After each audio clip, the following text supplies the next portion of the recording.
bom dia, né? É um prazer, uma alegria estar aqui com vocês para trazer alguns pontos de reflexão, assim, porque eu acredito que é um momento diferente para todo mundo, desafiador para todo mundo, e por isso que eu quero começar com essa reflexão aí sobre verdade objetiva e verdade subjetiva. O que é verdade objetiva? É aquilo que passa, os espanhóis falam, né? Aquilo que passa, aquilo que acontece, é a realidade, é o contexto atual que a gente vive. Então vamos lá, pensando no nosso contexto político, nós já vínhamos, antes mesmo do coronavírus, vivendo um momento de muita dualidade, assim. Se você critica atitudes do governo, então você é PT. Se você elogia atitudes do governo, você é Bolsonaro. Então existe uma dualidade, petismo, bolsonarismo. Não existe uma possibilidade de você ter uma mente crítica e analisar certas coisas como boas, outras não tão boas, né? Não existe um não posicionamento petista ou Bolsonaro. É 880, preto ou branco, bom e mal. E considerando que as grandes transformações, elas acontecem quando a gente acessa uma terceira força, que é a força neutra, porque isso é baseado na lei do 3.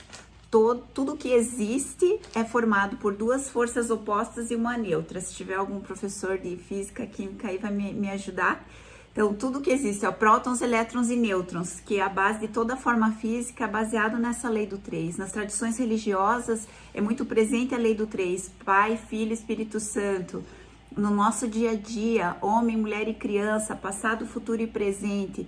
Então, quando a gente entra nessa dualidade de enxergar tudo como preto e branco, bom e mal, justo e injusto, certo e errado, nós nos furtamos a oportunidade de acessar essa terceira força, que é a força que produz as grandes transformações. Então, no nosso contexto político, a gente já vinha nisso, e apesar de uma certa recuperação econômica, nós fomos surpreendidos por esse coronavírus aí que causou uma histeria global.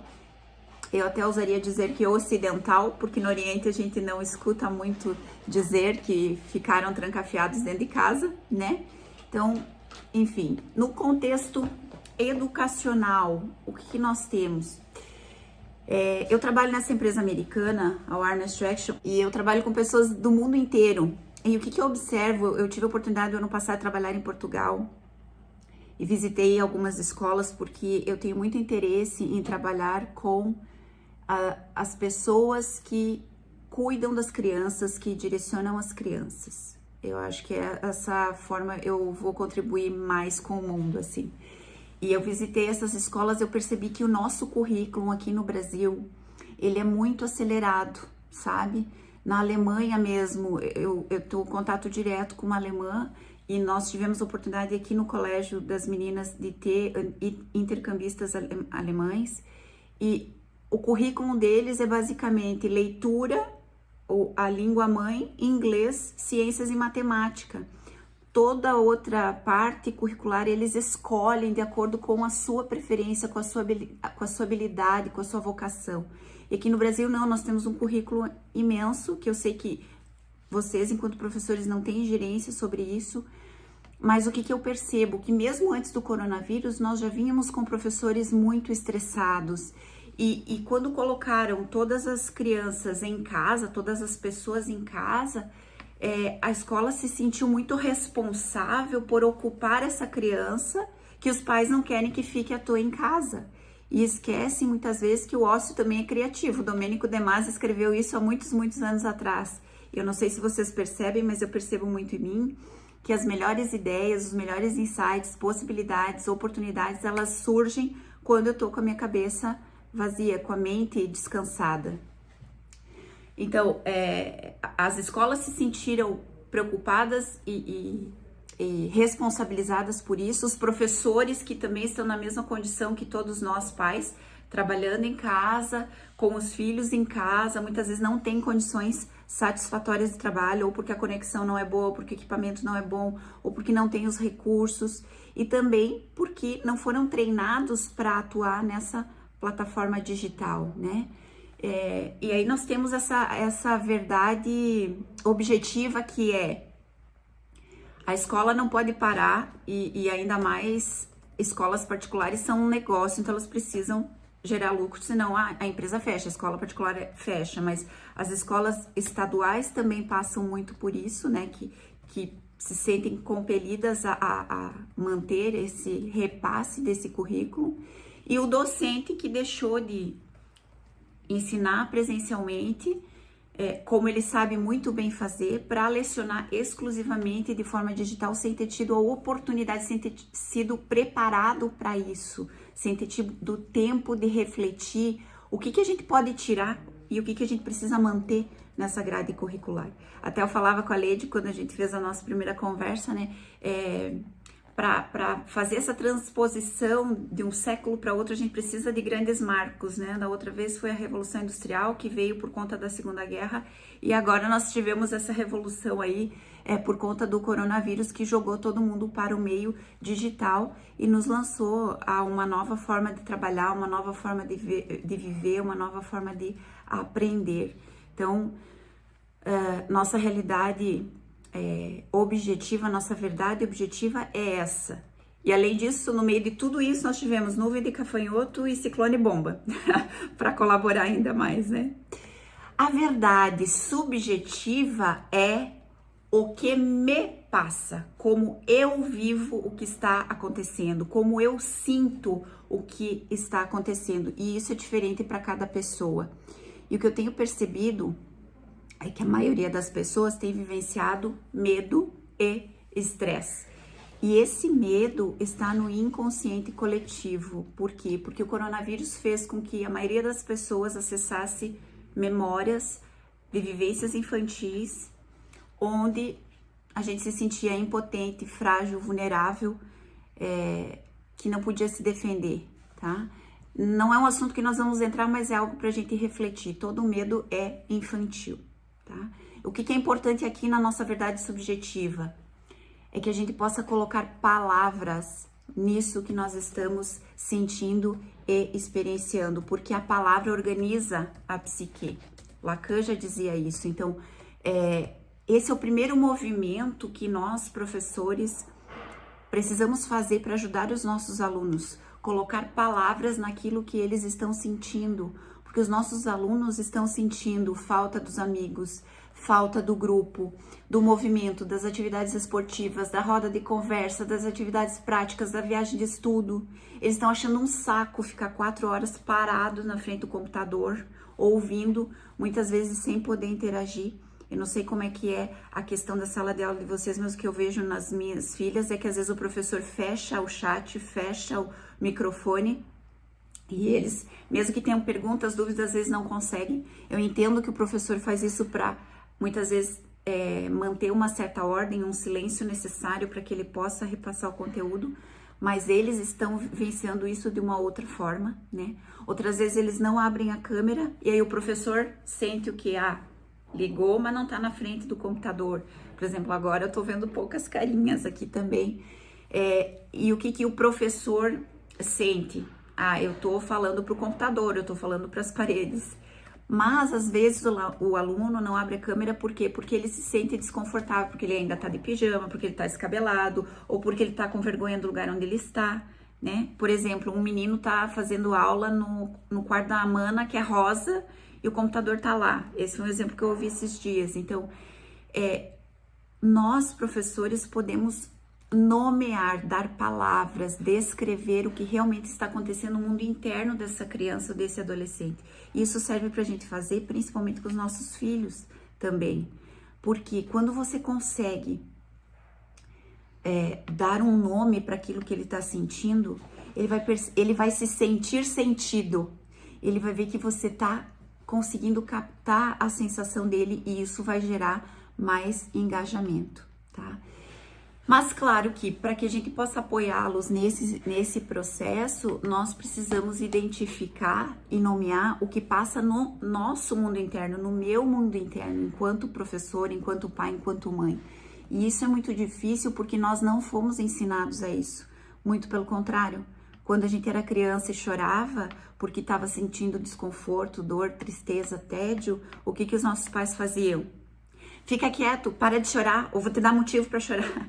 Então a gente não foi ensinado a perceber e descrever em palavras, colocar em palavras o que a gente sentia.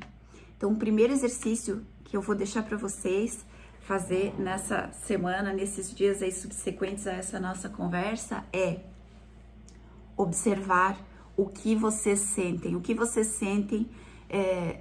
com essa questão do coronavírus, o que vocês sentem quando vocês precisam desenvolver uma ferramenta para ensinar online, o que vocês sentem nessa forma de interagir com as crianças, e vão dando palavras para isso que vocês sentem, tá? Outra questão que eu quero trabalhar no contexto educacional, o coronavírus ele aumentou o estresse de crianças e de adolescentes e dos professores também, né? Aqui, ó, eu vou usar o círculo dourado do Simon Sinek, não sei se vocês já viram isso. Essa é uma estratégia de comunicação que a gente usa para gerar engajamento. E ele é basicamente baseado, e ele fala, né, que todas as empresas e a maioria das pessoas sabem o que elas fazem e como elas fazem, mas muito poucas pessoas sabem o porquê elas fazem o que elas fazem. Então, o coronavírus, ele gerou uma angústia, uma mudança na nossa forma de viver, de consumir, de aprender, e isso está gerando estresse. Por quê? Porque nós seguimos no mesmo modus operandi que nós tivemos a vida toda, ou pelo menos continuamos na ilusão de que conseguiremos manter isso, né? Então, o que a escola faz? Como é que a escola comunica o que ela faz? A escola brasileira, então, como a gente já falou, ela tem muitas disciplinas, muito conteúdo, tudo é muito aqui, né? É muito planejamento, muita avaliação, muita festa, e isso já vinha gerando estresse de antes. Como é que isso era feito antes?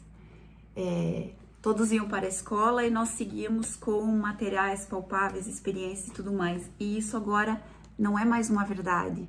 Então percebam que os alunos, eles entram na escola muito motivados, muito encantados, gostando de tudo isso. E à medida que eles vão crescendo, o estresse vai aumentando, a cobrança vai aumentando, e é aquela coisa de vestibular, do tem que.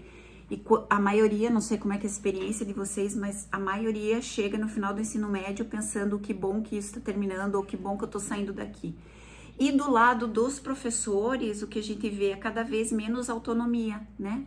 Cada vez mais cobrança, e essa cobrança para com os professores vem de todos os lados. Vem dos pais, vem de outras esferas, né? Então, com essa mudança do coronavírus, eu tenho falado que os professores viraram máquinas de produzir exercício e material para diversas plataformas, porque tem aplicativo, tem escola que tem aplicativo, tem o Meeting, tem aula online, tem exercício que vai fazer depois, aí tem criança que não tem condição, né, ele não tem acesso à internet, tem que preparar outro material. Então, o professor, além de fazer o que ele já fazia no tempo que ele já tinha disponível para isso, ele está tendo carga horária dobrada por conta de tudo isso que ele está tendo que aprender, né? E tem outra questão que é o desafio com a plataforma digital mesmo, que nós não estávamos acostumados. Mas do outro lado, nós temos as crianças que cada vez mais estão diante das telas, né, cada dia mais, para atender a essas exigências da escola e distante dos amigos, distante dos grupos, das vivências, das experiências, da interação, que nessa fase para elas é muito importante. Então, uma coisa para a gente pensar, e eu sei que vocês também não têm ingerência para isso, mas será que não seria positivo a gente aliviar um pouco essa carga de tarefa, de coisa, desse desespero por cumprir um currículo, que a gente... Eu fico impressionada, e eu sei que vocês têm uma cobrança sobre isso, mas eu fico impressionada com pais preocupados numa grade curricular, em o que vai ser do currículo se a gente não sabe o que vai acontecer no mês que vem. A gente não sabe se essa grade vai apoiá-los eles lá na frente ou não, porque todas as profissões estão se redesenhando e é isso. Então, o que vocês, professores, e eu me incluo também, que nós podemos fazer nessa situação, né? Essa semana a gente teve uma reunião na escola, das meninas, e o que eu, enquanto mãe, esperava da reunião, online foi a reunião, né? Que existisse uma empatia da escola, um questionamento no sentido de como as famílias, especialmente como as crianças estão vivendo esse momento, como elas estão vivendo esse como elas estão recebendo esse o aprendizado vem sendo direcionado. Mas o que era a pauta da reunião? As avaliações. E eu fico me perguntando quem é que está preocupado com avaliações nessa fase do game, né? Avaliações dessa grade curricular. Então, é um outro tempo, é um momento de a gente perceber que nós estamos vivendo uma grande oportunidade de fazer diferente. E a pergunta que eu tenho para vocês é: o quanto eu estou disposto a fazer diferente, a sair da minha zona de conforto e a me desenvolver, não só enquanto profissional, não só enquanto professor, mas enquanto pessoa. Nós estamos vivendo uma nova forma de existir e de viver. E vocês já pararam para pensar que, assim como vocês, há também uma sobrecarga das crianças, né? E eu vejo muita gente até usando estratégia no mundo corporativo para controlar o tempo que as crianças passam estudando. E assim como os professores não são e não devem ser máquinas de fazer exercícios, as crianças também não são máquinas de fazer exercícios. E eu sei que você, enquanto professor, espera que o seu aluno aprenda, que ele se desenvolva, que ele absorva os conteúdos dessa grade que você precisa cumprir. Mas quando nós pensamos num bom aluno, o que nós pensamos? Em que tipo de aluno nós pensamos? Eu vou usar essa maçã para a gente falar sobre esse bom aluno, sobre esse bom profissional, sobre esse currículo, né? Quando vocês estão ali no Padre ensinando as crianças, vocês imaginam que um dia eles vão ser um profissional que vai ter um currículo. E vamos pensar em 2 currículos. Pessoal, universidade de elite, notas excelentes, currículo impecável, referências ótimas, tudo ideal. Então, o bom aluno, quando vocês enxergam um bom aluno cumprindo isso, vocês vão se sentir muito satisfeitos. Depois, vocês veem aquele aluno B, pessoa B, escola pública, pula de emprego em emprego, trabalhos temporários, garçonete, caixa, estagiário. Considerando que essas 2 pessoas estejam qualificadas para uma vaga, eu pergunto para vocês, se vocês fossem a pessoa que ia contratá-los, qual desses currículos você escolheria? Regina Hartley, ela é vice-presidente de recursos humanos da UPS, que é uma das maiores empresas de logística do mundo, que distribui diariamente mais de 14 milhões de encomendas em mais de 200 países. Ela e os seus colegas do RH criaram 2 termos técnicos para distinguir essas 2 categorias de candidatos. A primeira pessoa, a pessoa A, ela chama de berço de ouro. A pessoa que teve vantagem e foi destinada para o sucesso. E a pessoa B, ela chama de comigo ninguém pode, que é aquele que precisou lutar contra todas as expectativas para chegar nesse mesmo ponto. Vocês já imaginaram que a diretora de RH criar essas 2 definições? Comigo ninguém pode e berço de ouro parece meio antiético, mas antes que você julgue, deixa eu explicar. Um currículo conta a história de uma pessoa, né? E com o tempo a gente aprende que essa experiência, que muitas vezes parece uma colcha de retalhos, diz muito mais sobre a pessoa do que a gente pode imaginar. Então, uma série de empregos temporários pode indicar inconstância, falta de foco, imprevisibilidade, mas também pode indicar muita luta e perseverança de quem não desistiu do seu objetivo, apesar dos obstáculos. Então, no mínimo, esse comigo ninguém pode, no mínimo, essa pessoa bem, independente do cargo, ela merece uma entrevista. Nada contra o berço de ouro, porque para você entrar numa universidade de elite e se formar exige também muito trabalho e muito sacrifício, mas se a vida inteira você foi destinado para o sucesso, como você vai se comportar em tempos difíceis como esse que a gente está vivendo agora? Então, uma vez uma pessoa que eu contratei, ela se negava a fazer determinadas tarefas, como atendimento, por exemplo, porque ela tinha vindo de uma universidade renomada e ela acabou pedindo demissão. Mas ao contrário, e olhamos para os nossos alunos da escola pública, se a minha vida inteira as coisas foram difíceis para mim, eu fui destinado para o fracasso, mas eu alcanço o sucesso. Como é que eu vou lidar numa situação em que eu precise flexibilizar e me reinventar? Então vamos ver esse currículo. Esse candidato foi dado para adoção quando era pequeno, não concluiu a faculdade, pulava de emprego em emprego, passou 1 ano na Índia e ainda por cima ele tinha dislexia. Vocês contratariam esse sujeito? Esse sujeito era o Steve Jobs e ele transformou uma maçã num objeto de desejo do mundo inteiro. Então a questão aqui, gente, é encontrar o nosso propósito, o que realmente te move. Qual é o teu propósito? Por que você se tornou professor? O propósito é o teu porquê. O propósito é aquilo que faz sentido. E o que faz sentido nos dá sentido. E sentido faz sentir. Então, propósito é algo que está pulsando dentro de você. Não é algo que você vai definir, é algo que você vai perceber. E algumas questões para você identificar qual é o teu propósito. Você já parou para pensar qual é o teu propósito? O que faz você acordar todo dia? O que fez você se tornar professor? No coaching a gente sempre diz, quando as coisas ficarem difíceis, pense em quais os motivos te fizeram começar. O que faz o teu aluno se motivar a assistir às tuas aulas? Porque a figura do professor existe e o que o mundo perderia se você desistisse de ser professor. Então, não se trata de cumprir uma grade curricular, há um propósito maior que move todas essas engrenagens, professor, aluno, desenvolvimento, aprendizagem.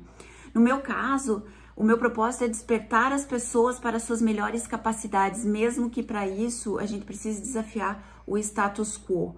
Qual é o teu propósito enquanto professor? Então, vamos inverter a forma de comunicar, porque o que a gente está comunicando é assim, ó.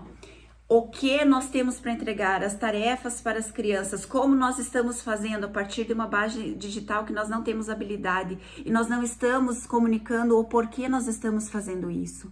Então, se a gente mudar a forma de comunicar e de vibrar também nisso, o meu propósito enquanto professor qual é? Despertar nas pessoas suas melhores capacidades, expandir a consciência. Como eu faço isso?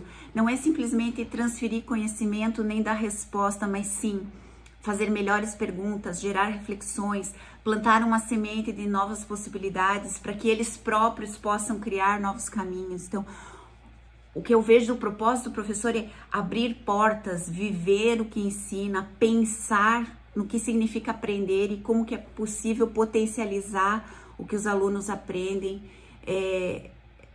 ensinar de outra forma e o momento nos impele a fazer isso sempre com humildade para assumir o que eu não sei, o que eu preciso aprender. Então é um momento de aprendermos juntos, apresentar questões complexas de forma mais leve, mais amigável, usar as tecnologias a meu favor. A gente tem vários aplicativos aí gratuitos, né? E o que nós vamos oferecer para os nossos estudantes? Possibilidades, caminhos, despertar, curiosidade, vontade de aprender. Então, eu penso que nesse momento, os militantes do ensino domiciliar, eles estão querendo provar que se é só uma questão de receber tarefa em casa, então não precisa de professor e escola. E tá mais do que na hora de os professores que sempre se sentiram desvalorizados, assumir a liderança nesse momento e provar a relevância mesmo numa sociedade que não os valoriza. Porque são vocês, professores, que vão mostrar para os alunos e para os pais que mesmo sem sair de casa, eles podem se encantar pelo conhecimento, que aprender uma coisa absolutamente fantástica e que sem ele, sem o conhecimento, nós vamos cair nessa ignorância e nessa intolerância que o mundo está vivendo agora, dessas dualidades. Então é hora de mostrar que sem uma escola relevante não é possível aprender. Porque o aprendizado nessa vida dos alunos, principalmente dessa faixa etária que vocês atendem, se dá muito mais por experiência, pelo grupo e pelas emoções vinculadas a isso. É muito mais do que simplesmente a absorção de conhecimento. Então, a adolescência é um segundo nascimento, é quando o indivíduo acessa a segunda vez a bomba da vitalidade. A primeira vez é quando ele nasce, né? Ele nasce, ele está imerso naquilo que ele naquilo que ele veio fazer ao mundo, aquilo que ele veio integrar com o seu propósito, com a sua missão de vida. E durante a infância, a gente vai anestesiando os nossos filhos, né? Vai colocando eles na caixinha do que pode, o que não pode, o que é bom, o que é mal, o que é feio, o que não dá. E na adolescência eles acessam de novo, é a segunda oportunidade. E a adolescência está para as crianças desenvolverem duas vertentes muito importantes: sexualidade e vocação. E a sexualidade a que me refiro aqui não é a genitalidade, a sexualidade aqui é a libido, a vontade, a energia, o ânimo de fazer, a voluptuosidade que eu coloco nas coisas. É eu para o outro. E nesse sentido a sexualidade está muito ligada à vocação, que vem do latim vocare e significa chamar. Então a vocação é o nosso chamado, a nossa inclinação, a nossa tendência, a nossa habilidade de exercer uma determinada profissão, que está linkada ao nosso propósito de vida. Então, a adolescência é um treino para a vida adulta e cabe a nós, professores, entender que esse aluno que está aí atrás da tela, ele pode ser um artista que a matemática não vai fazer diferença, ele pode ser um esportista que a física faz menos diferença do que o exercício físico em si, que agora está muito prejudicado. A gente pode ter um músico que as aulas de química vão importar menos. Então, se ele não está engajado, voltemos para o nosso olhar para nós. Que gatilhos eu estou despertando nessa criança ou não estou despertando? E que formas eu poderia acessar, chegar nela, me comunicar com ela, de modo a gerar um interesse, um engajamento. E professores, esse é o momento de nós aprendermos juntos a um cuidar do outro. E nunca duvidem da representatividade que vocês têm na vida dos alunos e no papel relevante da escola.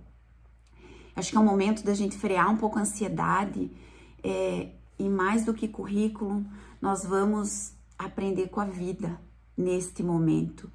E para finalizar, eu quero fechar com um questionamento. O jeito que você vem exercendo o seu papel de professor, a forma que você tem feito as atividades e o retorno que você tem obtido dos estudantes, tá bom para você? Porque se não tiver, talvez seja a hora de você se reconectar com o seu propósito. E eu vou adorar saber quais foram as respostas que surgiram dessas reflexões. Muito obrigada.